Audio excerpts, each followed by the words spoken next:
السلام علیکم ناظرین، میں ہوں آپ کا ہوسٹ شہزاد فضل اور آپ دیکھ رہے ہیں پروگرام پوائنٹ آف ویو۔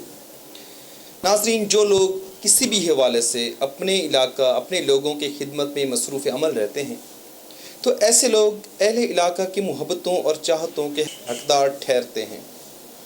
ایسے لوگوں کی زندگی ایک چراغ کی طرح ہوتی ہے جو خود تو جلتے رہتے ہیں مگر دوسرے لوگوں کے اندھیرے ختم کر کے ان کو روشنی دیتے ہیں۔ ایسے لوگ اپنے علاقہ کی بھلائی کے لیے لوگوں کی خدمت میں اپنی نجی زندگی کو قربان کر دیتے ہیں، کیونکہ وہ جانتے ہیں کہ علاقہ کی خوشحالی اور بہتری کے لیے ضروری ہے کہ آنے والی نسلوں کو علم کی دولت سے مالا مال کیا جائے۔ ناظرین، یہ ایسے ہی محسنوں کی وجہ سے ممکن ہو پاتا ہے کہ ایک غریب، ایک مزدور اور ایک حاری کا بچہ بھی اعلیٰ تعلیم حاصل کر کے ملک کا نام اور اپنے علاقے کا نام روشن کر رہا ہوتا ہے۔ ناظرین، آج جو مہمان ہمارے ساتھ موجود ہیں، آپ ایک عظیم شخصیت ہیں اور حقیقت میں آپ دلے والا کی عوام کے محسن ہیں، کیونکہ آپ نے اپنے سارا وقت اپنے ادارہ کی بہتری کے لیے وقف کر دیا اور اس ادارہ میں اعلیٰ سٹاف اور ایک بہترین سسٹم کا بندوبست کیا ہے، اور پھر طلباء اور اسپیشلی طالبات کے لیے کلاسز کا اجرا کر کے والدین کی پریشانیوں کو ختم کیا ہے، اور اس ادارہ سے ہزاروں طلباء طالبات علم حاصل کر کے اعلیٰ پوسٹوں پر پہنچے ہیں اور اپنے اس علاقے کا نام روشن کر رہے ہیں۔ تو آئیے ناظرین، آپ کو ملواتے ہیں بانی و سرپرست Pakistan public higher secondary school جناب چودھری عبداللطیف صاحب سے۔ چودھری صاحب، بہت شکریہ، آپ نے ہمارے پروگرام پوائنٹ آف ویو کے لیے وقت نکالا، بہت شکریہ۔ وعلیکم السلام جناب شہزاد صاحب، آپ کے چینل کا شکریہ کہ آپ نے مجھے موقع دیا۔ چودھری صاحب، آپ دلے والا کی عوام کے محسن ہیں کہ آپ نے ان کی گھر کی دہلیز پر ایک شاندار تعلیمی ادارہ قائم کر کے طلباء و طالبات کو جدید تعلیم سے روشناس کرایا۔ تو ہمارے ناظرین کو بتائیے گا کہ کس طرح ایک چھوٹے سے ادارہ کو سرگودا ڈویژن کے بہت بڑے اور شاندار تعلیمی اداروں کی صف میں کھڑا کر دیا۔ پاکستان پبلک اسکول 27 مئی 1995 میں ہم نے اس کا اجرا کیا۔ اس وقت ہمارا علاقہ میں جو ہے کسی بھی اچھے ادارے کی بڑی شدت سے کمی محسوس کی جا رہی تھی۔ اس وقت یونیورسٹی سے فارغ ہو کر آنے کے بعد دوستوں کے اصرار پہ ہم نے یہ قدم اٹھایا۔ میں نے اپنے ساتھیوں سے اس وقت صرف ایک ہی چیز رکھی کہ ہمیں اپنے ادارے میں جو ہے جو ٹیچنگ سٹاف وہ ہر حوالے سے کوالیفائڈ اور کمپیٹنٹ ہونا چاہیے۔ الحمدللہ میں اپنے آپ کو خوش قسمت سمجھتا ہوں کہ روز اول سے آج تک مجھے مخلص اور محنتی اساتذہ کرام میسر رہے۔ اس سے ہم مسلسل محنت اخلاص سے اس کام پہ لگے رہے، اور معزز اساتذہ کرام اور پرنسپل صاحبان جو گاہے بگاہے تبدیل ہوتے رہے، تو الحمدللہ ہم اس ادارہ کو اس ایک بڑے ادارہ کی شکل میں لانے میں کامیاب ہوئے۔ چودھری صاحب، رزلٹس کے حوالے سے بھی آپ کا یہ ادارہ ڈویژن کے بہترین اداروں میں شمار ہوتا ہے، تو اتنے شاندار رزلٹس کی وجوہات کیا ہیں؟ جہاں تک نتائج کا تعلق ہے، اس میں بھی میں دو چیزوں جو ہے فوکس کروں گا۔ سب سے پہلے اساتذہ کرام کی کمٹمنٹ، اور دوسرا ہمارے اسکول کی ترتیب۔ ہم اپنے اسکول کو ایگزامس کے دنوں سے پہلے فل ڈے ایجوکیشن کی طرف لے آتے ہیں۔ ہماری فرسٹ ٹائم کلاسز ہوتی ہیں، ہماری سیکنڈ ٹائم کلاسز ہوتی ہیں، ہماری نائٹ کلاسز ہوتی ہیں۔ ہمارے پاس پڑھنے والا طالب علم جو ہے فرسٹ ٹائم بھی اسکول اساتذہ کرام سے براہ راست رہنمائی حاصل کر رہا ہوتا ہے، سیکنڈ ٹائم میں بھی، اور نائٹ ٹائم میں بھی اساتذہ کرام بچوں کی لک آفٹر کرتے ہیں، محنت کرتے ہیں اور بچوں سے کام لیتے ہیں۔ مسلسل محنت جو ہے بہترین نتائج کا حامل ہے۔ بغیر محنت کے محکمہ تعلیم کہہ لیں یا علم کہہ لیں یا تعلیم کہہ لیں، اس میں مسلسل محنت سے ہی بہتر نتائج لیے جا سکتے ہیں، اس کا کوئی بھی شارٹ کٹ نہیں ہے۔ چودھری صاحب، بچوں کی پرسنالٹی گرومنگ کے لیے نصابی سرگرمیوں کے ساتھ ساتھ ہم نصابی سرگرمیاں بھی بہت ضروری ہیں، تو آپ اپنے ادارہ میں ہم نصابی سرگرمیوں کے حوالے سے کیا اقدامات کر رہے ہیں؟ شروع دن سے بچوں میں پوشیدہ صلاحیتوں کو اجاگر کرنے کے لیے نصابی سرگرمیوں کے ساتھ ساتھ ہم نے نصابی سرگرمیوں کا سلسلہ بھی شروع کیا ہوا ہے۔ ہر ہفتے میں ایک دن مقرر ہے جس میں بچوں کے بزم ادب کے پیریڈز کا اہتمام ہوتا ہے، جس میں کلاس وائز اسٹوڈنٹس کو آ کے اپنی صلاحیتوں کو اجاگر کرنے کا موقع ملتا ہے، اور پھر اس طرح سے جس وقت 4 ہفتے ہو جاتے ہیں، یعنی کہ 1 ماہ میں 1 دن ہم سکول لیول پہ بچوں میں ادبی مقابلہ جات کا اہتمام کرواتے ہیں، جس میں بچے بھرپور اور ان کے اساتذہ کرام ان کو بھرپور تیاری کے ساتھ جو ہے وہ پارٹیسپیٹ کرواتے ہیں۔ میں سمجھتا ہوں کہ یہی ایک طریقہ ہے جس سے کہ ہمارے اسکول میں نصابی سرگرمیوں کے ساتھ ساتھ ہم نصابی سرگرمیوں میں بھی ہر موقع پہ بچے ہمارے نمایاں بھی رہے، مختلف پوزیشنز بھی حاصل کی، اور کئی طلباء جو ہے صوبہ لیول تک کے مقابلہ جات میں بھی صوبہ تک پہنچے اور انہوں نے کمپیٹ کیا۔ چودھری صاحب، اتنے شاندار روایات کے حامل ادارہ میں یقیناً ٹیچر سلیکشن کا معیار بھی بہت سخت ہوگا، تو ایک اچھے استاد کے انتخاب کے لیے کیا طریقہ کار اپناتے ہیں؟ اس میں اپنے اس سکول کے 25 سال کو 2-3 فیز میں جو ہے شامل کروں گا۔ 1995 میں جب سکول کا اجرا ہوا، میل سٹاف کی حد تک ہمیں الحمدللہ پروفیشنل اعلیٰ تعلیم یافتہ اساتذہ کرام میسر تھے۔ جہاں تک فیمیل سٹاف کا تعلق تھا، فیمیل ٹیچرز کا تعلق تھا، اس وقت ہمارے علاقہ میں جو ہے فیمیل کے تعلیم کے اتنی زیادہ اہمیت نہیں تھی، یا اتنی زیادہ توجہ نہیں تھی، یا لوگوں کی نظر میں جو ہے یہ کوئی خاص اہمیت کی حامل نہیں تھی۔ اس وقت ہمارے لیے فیمیل سٹاف کا بہت پرابلم تھا۔ 1996 میں جس وقت میں نے پہلا فیمیل سٹاف جو ہے اپنے اسکول پرائمری حصے کے لیے لیا، تو اس میں ہمیں بامشکل میٹرک پاس بچیاں میسر ہوئی۔ اس وقت یہ نہیں کہ پرائیویٹ سیکٹر کا ہی مسئلہ تھا، گورنمنٹ سیکٹر میں بھی انٹرینڈ ٹیچرز لے لیے جاتے تھے، کیونکہ اس وقت ہمارے علاقہ میں اور بلکہ ہمارے ملک میں جو ہے شرح تعلیم بہت کم تھی۔ الحمدللہ اس وقت کے 6 بچیوں میں جو ہے، یا 6 ٹیچرز میں سے ہے، صرف 1 ٹیچرز ایسی تھی جو کہ بورڈ سے ریگولر میٹرک پاس تھی۔ باقی 5 بچیاں اس وقت علامہ اقبال اوپن یونیورسٹی سے جو ہے انہوں نے تعلیم لی ہوئی تھی، اور ان کو ہم نے بطور ٹیچرز رکھا۔ اس کے بعد سیکنڈ فیز آتا ہے جس میں ہمیں بچیاں جو ہے وہ پڑھی لکھی ملنا شروع ہو جاتی ہیں، وہ بھی BA MA کی حد تک۔ لیکن اس کے بعد الحمدللہ ہمارے ہی اسکول نے 2010 میں بچیوں کی FSC کی کلاسز کا آغاز کیا، اور آج اس وقت ہم جو ہے فیمیل سٹاف اور میل سٹاف کے حوالے سے BSc BS MPhil اور الحمدللہ جو ہے اعلیٰ جو ہے کارکردگی کے حامل اور اعلیٰ تعلیم یافتہ سٹاف کو جو ہے لینے میں کامیاب ہو جاتے ہیں۔ جیسے میں نے پہلے فیز کا ذکر کیا، پہلے فیز میں ہمارے لیے ٹیچر کی تلاش مشکل تھی، اور اس وقت جس دور سے ہم گزر رہے ہیں، ہم اچھے ٹیچرز میں سے ڈیمو لے کے بہتر سے بہتر اساتذہ کرام جو ہے اپنے بچوں کے دینے کی کوشش کرتے ہیں۔ اچھا چودھری صاحب، کرونا کرائسس کی وجہ سے تعلیمی ادارے بند ہو گئے، طلباء و طالبات گھر بیٹھ گئے، تو آپ نے ایک زبردست طریقہ اختیار کرتے ہوئے ٹیسٹ سیریز کو بھی جاری رکھا، اور آن لائن کلاسز کے ذریعے گھر بیٹھے طلباء و طالبات کو تعلیم کی فراہمی کا عمل شروع کر دیا۔ تو اس بارے میں ہمارے ناظرین کو تھوڑا تفصیل سے بتائیے گا۔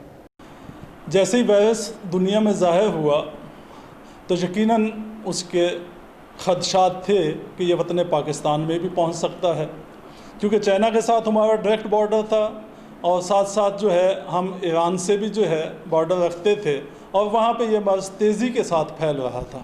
اور سب سے پہلے ہماری حکومت کی پالیسی اس سلسلہ میں بھی تھوڑی نرم رہی. چائنا کے ساتھ دوستی کا ساتھ نبھاتے ہوئے ہم نے اس اپنے بارڈر پہ کسی بھی قسم کے کوئی چیکنگ وغیرہ کے اور صحیح مؤثر جو ہے انتظامات نہ کیے. اور میں اس کو یہاں پہ یہ کہوں گا کہ اس کو ہم نے اتنا زیادہ سنجیدہ نہیں لیا. جس وقت یہ مرض تیزی سے پھیلنے لگا اور پاکستان میں کچھ کیسز سامنے آئے، حکومت کا فیصلہ ہوا کہ سکولز کلوز کر دیے جائیں، تعلیمی ادارے بند کر دیے جائیں. اس کو جو ہے چھوٹے سے چھوٹے لیولز یعنی کہ انیشیل ایجوکیشن سے لے کے یونیورسٹی لیول تک تمام تعلیمی اداروں کو بند کرنے کا فیصلہ ہوا. ہمیں بھی سرپرائزلی شام کو اس چیز کی اطلاع ہوئی کہ کل سے تعلیمی ادارے بند ہونے جا رہے ہیں. تو اس وقت فوری طور پہ فیصلہ لینا ضروری تھا کہ ہمیں کیا کرنا چاہیے. اس وقت ہمارے اسکول میں بچوں کے جو ہوم ایگزامز تھے وہ ہونے جا رہے تھے، جو کہ تقریباً 22 مارچ سے جو ہے ہماری ڈیٹ شیٹ شروع ہونا تھی. اس کے بعد اسی طرح سے جو ہمارے بورڈ ایگزامز تھے، میٹرک کے ایگزام شروع ہو چکے تھے، 10ویں کلاس فارغ ہو چکی تھی، 9th کے 2 پیپرز ہو چکے تھے، فرسٹ ایئر اور سیکنڈ ایئر کے ایگزامز جو ہیں وہ ابھی باقی تھے. تو جس دن سکولز کلوز ہوتے ہیں بورڈ کے امتحانات بھی ملتوی ہو جاتے ہیں. ہمیں اس وقت فوراً فیصلہ کرنا تھا کہ اب ہمیں کیا کرنا ہے. ہم نے اسی دن فوراً ایکشن لیتے ہوئے یا فوراً اپنی حکمت عملی واضح کرتے ہوئے ہم نے اپنی کلاسز کے بچوں کو شیڈولڈ ڈیٹ شیٹ چینج کرتے ہوئے پہلا پیپر 6 اپریل سے شروع کر دیے، کیونکہ دوبارہ تعلیمی ادارے 5 اپریل سے شروع ہونا تھے. اسی طرح بورڈ کے بچوں کو بھی مینیج رکھنے کے لیے جن کے بورڈز ایگزام تھے ان کی ٹیسٹ سیریز جیسے چل رہی تھی ان کو کنٹینیو کرتے ہوئے ان بچوں کو ہم جو ہے واٹس ایپ پہ لے آئے کہ ہم واٹس ایپ کے ذریعے 9th کے فرسٹ ایئر کے سیکنڈ ایئرس کے فرسٹ ٹائم 7 بجے 8 بجے پیپر جو ہے اسٹوڈنٹس کو شیئر کر دیتے ہیں، جو کہ بچے شیڈول کے مطابق اپنے گھروں میں بیٹھ کے حل کرتے ہیں. اس سے یہ ہے کہ آج تک ہم اس چیز میں کامیاب ہیں کہ اس وقت ہم کہہ سکتے ہیں کہ 11 مئی تک ہمارے بچے ایک دن کے لیے بھی جو ہے فارغ نہیں ہوئے، اپنے آپ کو امتحان کے لیے تیار رکھے ہوئے ہیں. اس کے بعد نیکسٹ ہمارے پاس سامنے آئی کہ 8ویں کا امتحان دے کے بچے فارغ تھے اور 10ویں کا امتحان دے کے بچے فارغ تھے. ان کے لیے سوچا گیا کہ اب ان کے پاس جو ہے ان کو بھی بزی کرنے کی کوشش کی جائے. ہم نے والدین سے میسج کے ذریعے اور کال کے ذریعے کانٹیکٹ کیا کہ ہم انشاءاللہ 1 مئی سے آن لائن تعلیم کا سلسلہ شروع کرنے جا رہے ہیں. جو بچے بچیاں انٹرسٹڈ ہیں وہ اسکول سے کانٹیکٹ کریں. والدین نے ہم سے کانٹیکٹ کیا. ہم نے آن لائن 1 مئی سے کلاسز کا آغاز کیا، کیونکہ اس وقت پورے پاکستان میں ہماری یونیورسٹیز، ہمارے میڈیکل کالجز جو ہے وہ آن لائن کلاسز زوم پہ جو ہے لے رہے تھے. ہم نے بھی یہ چاہا اور سوچا کہ ہم بھی اپنے اس علاقے کے بچوں کا وقت ضائع نہ ہونے دیں اور کوشش کی. الحمدللہ ہم کامیابی کے ساتھ 1 مئی سے 9th کلاس اور فرسٹ ایئر کلاس کی آن لائن کلاسز لے رہے ہیں اور ہمارے بچے بچیاں تقریباً 100 کے قریب اس وقت بھی مستفید ہو رہے ہیں اس چیز. اچھا چودھری صاحب، اس وقت اس تعلیمی ادارہ میں کتنے طلباء و طالبات زیر تعلیم ہیں، اور کیا ہمارے ناظرین کے ساتھ آپ ان طلباء و طالبات کی تعداد شیئر کریں گے جو اس تعلیمی ادارہ سے تعلیمی عمل مکمل کر کے ڈاکٹرز، انجینئرز، پاک فوج میں کمیشنڈ آفیسر یا دوسرے اعلیٰ عہدوں پر پہنچے؟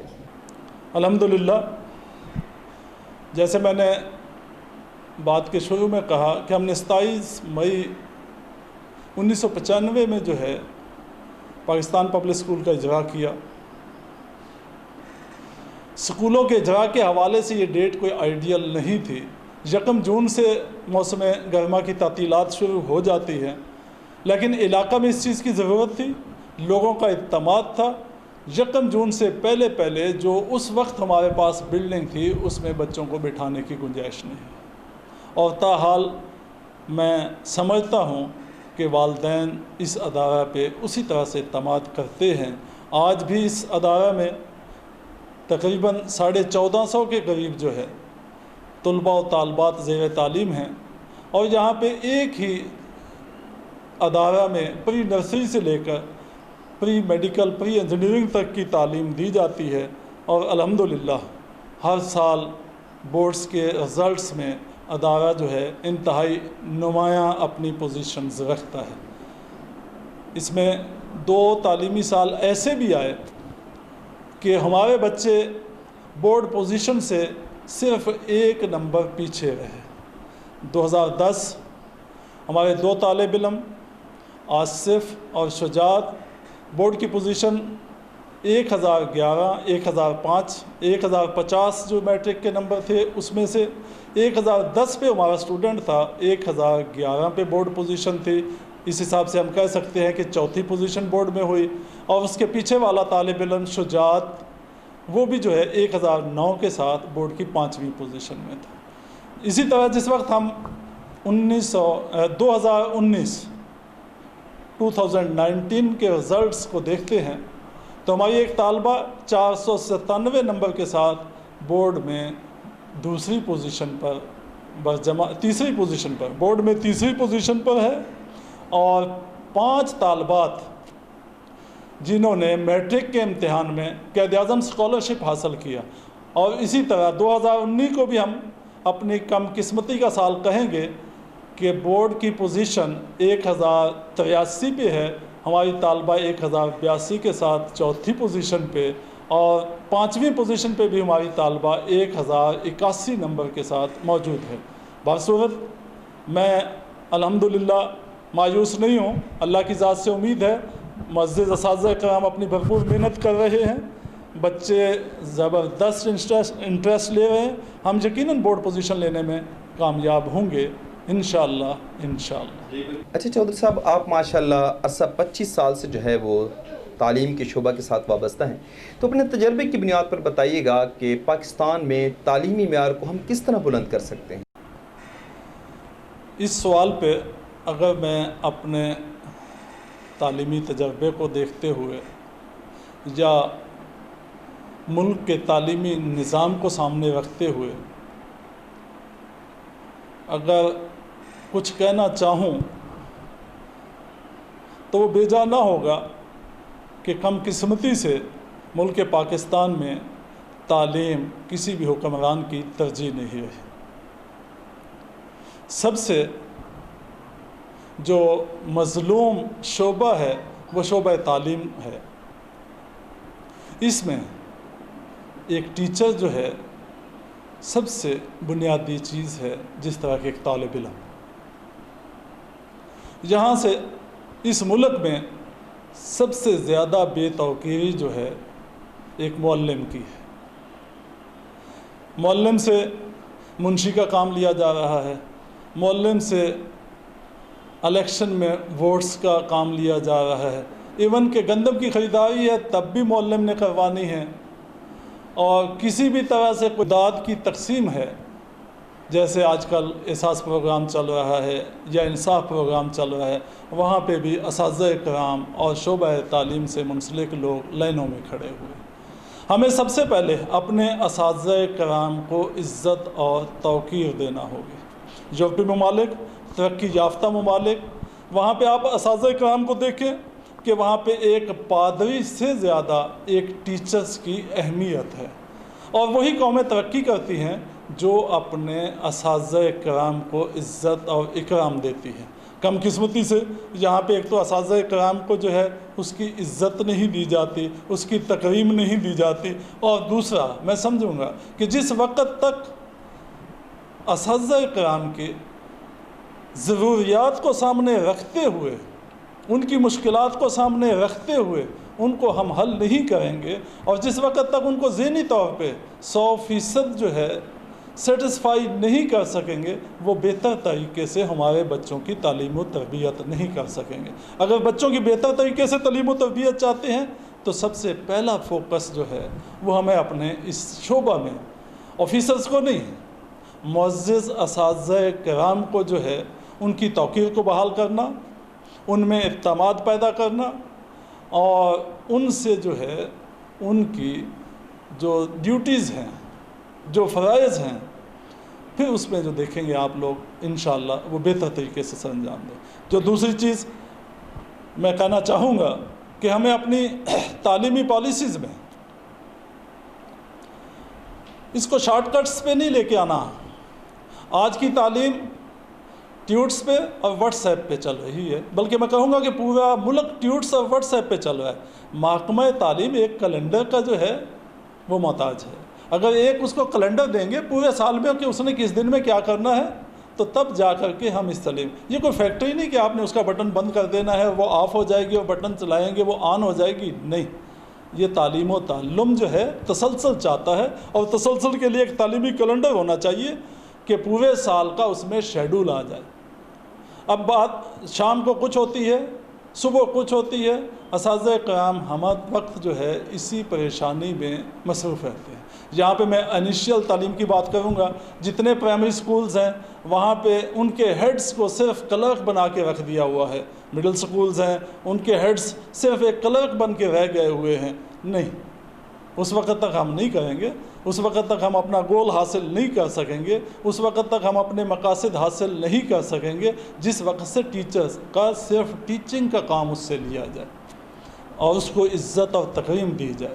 جب ایسا ہوگا تو انشاءاللہ میں سمجھتا ہوں کہ ہم مسلمان اور بلکہ پوری دنیا جو ہے، اور خاص طور پہ میرا وطن پاکستان جو ہے، انشاءاللہ تعلیم کے میدان میں اپنا جو ہے مقام بہتر سے بہتر بنانے میں کامیاب ہو۔ اچھا چودھری صاحب، بطور سیاسیات کے طالب علم کے آپ کیا سمجھتے ہیں کہ ہمارے ملک کا جو سیاسی نظام ہے اس میں کن اصلاحات کی ضرورت ہے تاکہ عوامی امنگیں پوری ہو سکیں؟ ملک کی سیاست اور میرا ایک سیاسیات کا طالب علم ہونا، جو کتابی سیاست ہے، جو عملی سیاست ہے، اور جو میرے ملک کی سیاست ہے، ان تینوں میں بڑا تضاد ہے۔ میں مانتا ہوں، میں ایک سیاسیات کے طالب علم کی حیثیت سے مختلف ممالک کی سیاسی نظامز کا میں نے اسٹڈی کیا، مختلف اقوام کو پڑھا،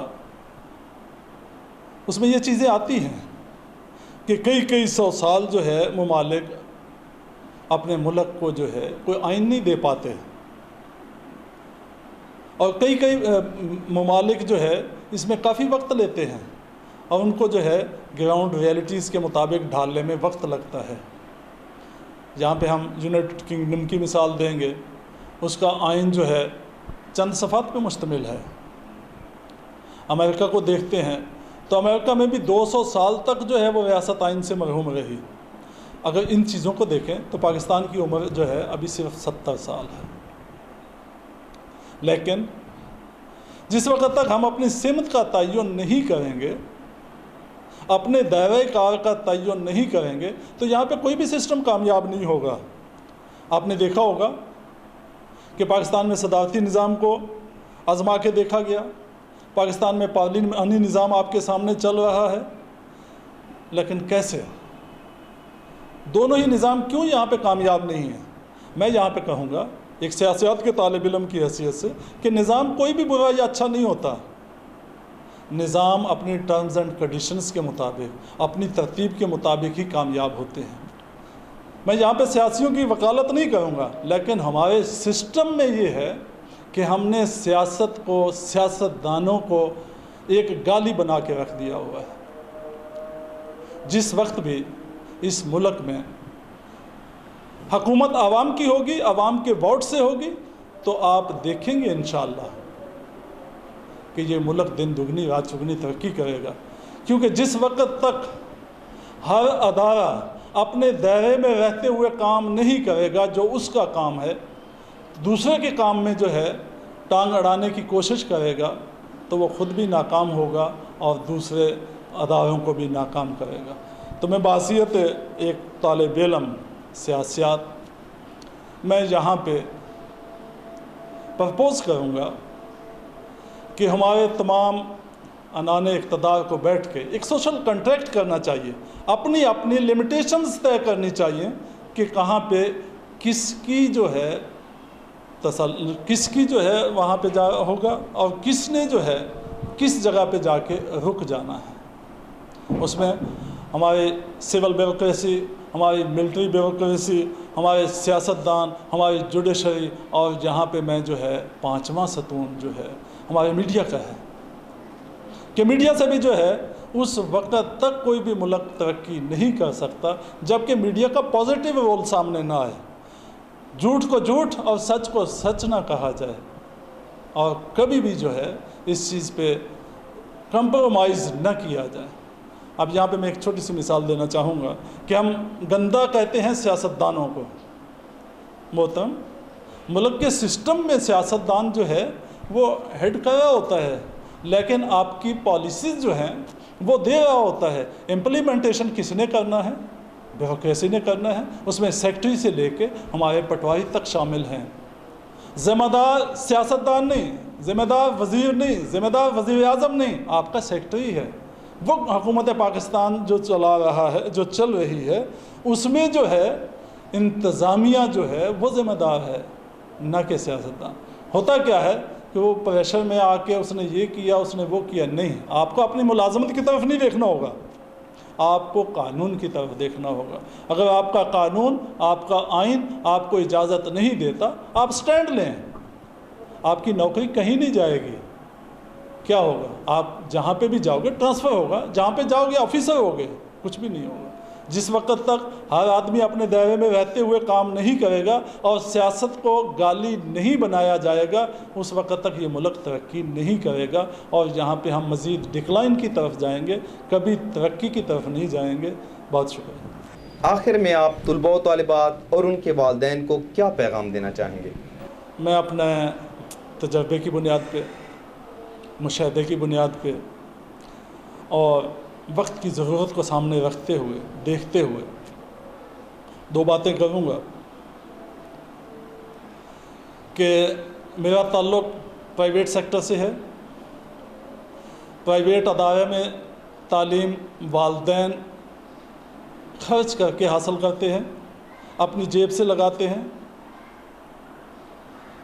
تو والدین جہاں پہ اپنی تعلیم خرید رہے ہوتے ہیں، وہاں پہ وہ توقع رکھتے ہیں کہ ان کے بچے بہتر تعلیم حاصل کریں، بہتر تعلیم و تربیت ان کی ہو، ان کا انتخاب۔ اور دوسرا سیکٹر ہمارے پاس جو ہے وہ پبلک سیکٹر ہے، جس کو گورنمنٹ جو ہے چلا رہی ہوتی ہے۔ گورنمنٹ امپلائیز وہاں پہ کام کر رہے ہوتے ہیں، اور وہاں پہ ٹیچنگ جو ہے گورنمنٹ سیکٹر میں دی جاتی ہے۔ جہاں پہ میرے ملک کے 95% اداروں کا تعلق ہے، وہ انتہائی معقول فیسز میں والدین کی توقعات پر پورا اترنے کی کوشش کرتے ہیں۔ جہاں پہ میں اپنے عصر حاضر کے دلے والا کے سکولز کی مثال بھی دے سکتا ہوں، اور باقی سکولوں کی بھی، کہ انتہائی معقول فیس میں کہ وہ بھرپور طریقے سے اپنی ذمہ داریاں پوری کر رہے ہیں۔ اگر پورے پاکستان کو ہم دیکھتے ہیں، 60% طالب علم جو ہے پرائیویٹ سکولز میں تعلیم حاصل کر رہے ہیں، جو کہ والدین کی فیسز پہ چلتے ہیں، اور ادھر 40% جو ایجوکیشن ہے وہ پبلک سیکٹر میں ہے۔ وہاں پہ گورنمنٹ جو ہے ان کے اخراجات برداشت کرتی ہے۔ اب یہاں پہ بھی اگر میں تھوڑا سا موازنہ کروں کہ پرائیویٹ سیکٹر میں اور جس علاقے کی میں بات کر رہا ہوں، وہاں پہ 500,000 روپے سے ٹیوشن فیس سے لے کے زیادہ سے زیادہ 3,000 تک کے جو ہے فیس والے ادارے ہیں۔ یہیں پہ اب میں اور آپ اس چیز کا موازنہ کریں کہ گورنمنٹ سیکٹر میں ایک طالب علم پہ حکومت پاکستان کا کتنا پیسہ لگتا ہے، تو آپ سن کے حیران ہوں گے کہ پرائمری لیول پہ 7,000 روپے، ہائر لیول پہ 16,000 روپے، اور پروفیشنل ایجوکیشن پہ 2 سے 20 لاکھ روپے گورنمنٹ ایک طالب علم پہ خرچ کر رہی ہے۔ اور پھر مافیا جو ہے پرائیویٹ سیکٹر کو قرار دیا جاتا ہے، جس سے بہت ہی جو ہے کم قسمتی میں کہوں گا کہ ایک وہ آدمی جو آپ کا 50% سے بھی زیادہ بوجھ اٹھا رہا ہے، ایک وہ شعبہ جو آپ کا 50% سے بھی زیادہ بوجھ اٹھا رہا ہے اور والدین کے اعتماد پہ پورا اتر رہا ہے، وہ ٹھیک نہ ٹھہرا۔ باصورت یہاں پہ میں صرف ایک ہی والدین سے بھی گزارش کروں گا کہ محترم، کامیابی کا کوئی شارٹ کٹ نہیں ہے، اور بچوں سے بھی یہی گزارش کروں گا کہ عزیز طلبہ، کامیابی مسلسل محنت مانگتی ہے۔ میں پاکستان پبلک اسکول کو اس وقت اس سطح پہ دیکھتا ہوں، اس میں 25 سال کا تسلسل ہے، اور یہی 25 سال کا تسلسل جو ہے ہر جگہ درکار ہے ہمیں۔ اگر ہمارے ملک میں ہماری پالیسیز میں تسلسل رہتا تو آج ہمارا ملک بھی الحمدللہ ترقی یافتہ ممالک میں شامل ہوتا۔ اسی طرح ہمارے بچے جو محنت کو اپنا شعار بناتے ہیں، کسی شارٹ کٹ کے چکر میں نہیں پڑتے، وہی آگے جو ہے ٹھہرتے ہیں، وہی کامیاب ٹھہرتے ہیں اور وہی قیادت کرتے ہیں۔ اور اسی طرح والدین سے بھی کہ قطعی طور پہ اس قسم کی جو ہے وہ نہ سوچیں کہ کوئی شارٹ کٹ ہوگا جس سے جو ہے ہمارے بچے کامیابی حاصل کرتے چلے جائیں گے، نہیں۔ والدین کو بھی مسلسل اپنے بچوں کی لک آفٹر کرنا ہوگی، اور اداروں کو بھی، اور خاص طور پہ یہاں پہ پھر میں کہوں گا کہ ہمارے معزز اساتذہ کرام کو بھی، ہمارے اپنے اساتذہ کرام پبلک سیکٹر کے ہوں یا پرائیویٹ سیکٹر کے ہوں، جس جگہ پہ بھی ہیں، میں دیکھتا ہوں کہ ان کا استحصال ہو رہا ہے۔ ہمیں ان کو ان کے حقوق ان کو دینے ہوں گے، ان کو ذہنی طور پہ جو ہے اس طرح سے جو ہے پرسکون اور ضروریات کو اس طرح سے پورا کرنا ہوگا کہ وہ صرف اور صرف تعلیم کو اپنا اوڑھنا بچھونا بنا لیں۔ یہاں پہ آخر میں ایک بات کے ساتھ میں بات ختم کروں گا۔ ایوب خان کے دور میں ملکہ برطانیہ پاکستان تشریف لاتی ہیں، ان کے خامند ان کے ساتھ ہوتے ہیں۔ ایوب خان انہیں کیڈٹ کالج وزٹ کے لیے لے جاتے ہیں۔ وہاں پہ دورہ کے دوران ملکہ برطانیہ بچوں کے پاس رک کے پوچھتی ہیں کہ آپ کیا بننا چاہتے ہو؟ ان میں سے ڈاکٹرز، انجینئرز، کمیشنڈ افسرز یہی چوائس بتا رہے ہوتے ہیں بچے۔ جس وقت کھانے کی میز پہ بیٹھتے ہیں تو ملکہ بادشاہ ہمارے صدر ایوب خان سے مخاطب ہوتے ہیں، آپ اپنی قوم کی فکر کریں کہ آپ کے طلباء ڈاکٹر، انجینئرز اور کمیشنڈ افسرز تو بننا چاہتے ہیں، کوئی ٹیچر نہیں بننا چاہتا۔ کوئی ملک اس وقت تک ترقی نہیں کر سکتا جس وقت تک کہ ہمارا ٹیلنٹ جو ہے اس کی چوائس تعلیم نہ ہو۔ کیسے ہوگی کہ ہم کیسے تعلیم کے شعبے کو جوائن کریں گے کہ ہم شعبہ تعلیم سے متعلقہ لوگوں کو ہر وہ مواد دیں جو کسی بھی بڑے سے بڑے آفیشلز کو دی جاتی ہے۔ اس کے لیے میں تجویز کروں گا کہ جہاں پہ تعلیمی ادارے بنائے جائیں وہاں پہ ایک کمپلیکس کی شکل میں ہوں، پری ایجوکیشن سے لے کے ماسٹرز لیول تک کے وہاں پہ کیمپسز ہوں، ٹیچنگ سٹاف کی کالونیز ہوں، وہاں کے سٹاف کو ہر قسم کی جو ہے سہولیات میسر ہوں، ان کو اسی طرح سے گھر میں کام کرنے والے ملازم ملے، ان کو گاڑی ملے، ان کو بہتر پیکج ملے، اور ان کے بچوں کو وہی فیسلٹیز ملیں جو باقی شعبہ زندگی کے افسران کو ملتی ہیں، اور ان کی تکریم جیسے میں نے شروع میں کہا کہ ایک پادری سے بڑھ کے ٹیچر کی ہو۔ اور ہم تو مسلمان ہیں کہ ہمارے نبی پاک صلی اللہ علیہ وسلم بھی اپنے آپ کو معلم کہنے میں فخر محسوس کرتے ہیں، تو ہمیں معلم کو توقیر دینا ہوگی۔ جس وقت تک ہم ایسا نہیں کر پائیں گے میں نہیں سمجھتا کہ ہم کامیاب ہوں۔